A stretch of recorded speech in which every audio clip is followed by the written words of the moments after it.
അല്ല, ആ ആ ആ ദൃശ്യങ്ങൾ ഞാൻ കണ്ടത് ഒന്ന് ജനം ടി വിയിലാണ്. സ്വാഭാവികമാണ്, നിങ്ങളുടെ അവകാശമാണ്, നിങ്ങൾ അങ്ങനെ തന്നെ ആകണം, നിങ്ങൾ അതിൽ അധിഷ്ഠിതമാണ്. മറ്റൊന്ന് ഏഷ്യാനെറ്റാണ്. ഏഷ്യാനെറ്റ് ആരാണെന്ന് ഈ നാട്ടിലെ മലയാളികളെ ആരും ബോധ്യപ്പെടുത്തേണ്ട ആവശ്യം. മറ്റൊന്ന്, നിങ്ങളുടെ തന്നെ മറ്റൊരു ഏജന്റായ ന്യൂസ് 18 ആണ്.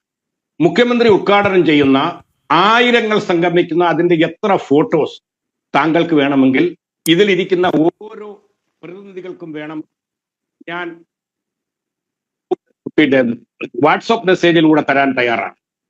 അത്തരത്തിൽ വിശ്വാസി സമൂഹവും കേരളീയ പൊതുസമൂഹവും ഹൃദയത്തിലേറ്റിയ ചരിത്രപരമായ ഒരു സംഗമത്തെ എന്ത് ധാർമ്മികതയുടെ അടിസ്ഥാനത്തിലാണ് ചില വാർത്താ മാധ്യമങ്ങൾ ഇങ്ങനെ എഴുത്തിക്കാട്ടാൻ ശ്രമിക്കുന്നത് എന്നെ ആശ്ചര്യപ്പെടുത്തുകയാണ്.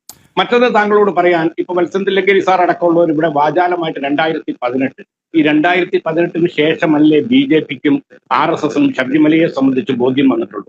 2018 സുപ്രീം കോടതി വിധിയുടെ പിറ്റേ ദിവസത്തെ ജന്മഭൂമി എന്തായാലും CPM-ന്റെ മുഖപത്രമല്ലല്ലോ, RSSന്റെ മുഖപത്രമാണ്.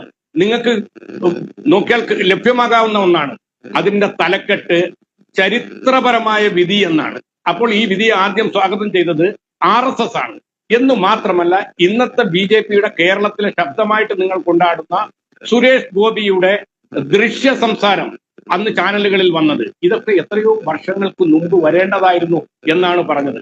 എന്നാൽ അതിനെ ഒരു മതപരമായ വിഷയമാക്കിക്കൊണ്ട് സർക്കാരിനെതിരായിട്ട് ഒരു ആയുധമാക്കിക്കൊണ്ട് ഒരു വലിയ സമരത്തിന്റെ പോർമുഖം തീർത്തുകൊണ്ട് ശബരിമലയെ മുന്നിൽ നിർത്തിക്കൊണ്ട് എന്തോ സാധിച്ചു കളയാമെന്ന് RSSും BJPയും ശ്രമിക്കും.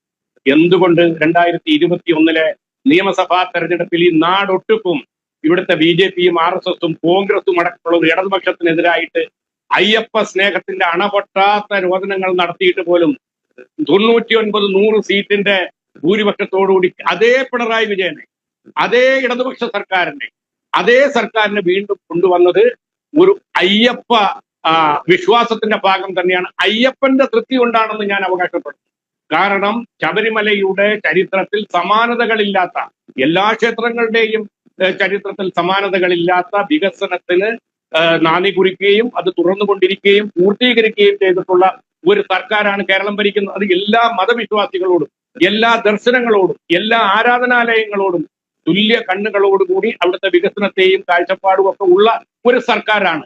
അത്തരത്തിലുള്ള ഒരു സർക്കാർ ചരിത്രത്തിൽ ഇടം നേടത്തക്ക നിലയിൽ ഒരു പുണ്യ തീർത്ഥാടന കേന്ദ്രത്തിന്റെ സമഗ്രമായ വികസനം ലക്ഷ്യമാക്കി ഒരു പദ്ധതി കൊണ്ടുവരുമ്പോൾ, ഒരു സംഗമം കൊണ്ടുവരുമ്പോൾ അറ്റ്ലീസ്റ്റ് അതിനെ എതിർക്കാതിരിക്കാനുള്ള ഒരു സാമാന്യ വിവേകം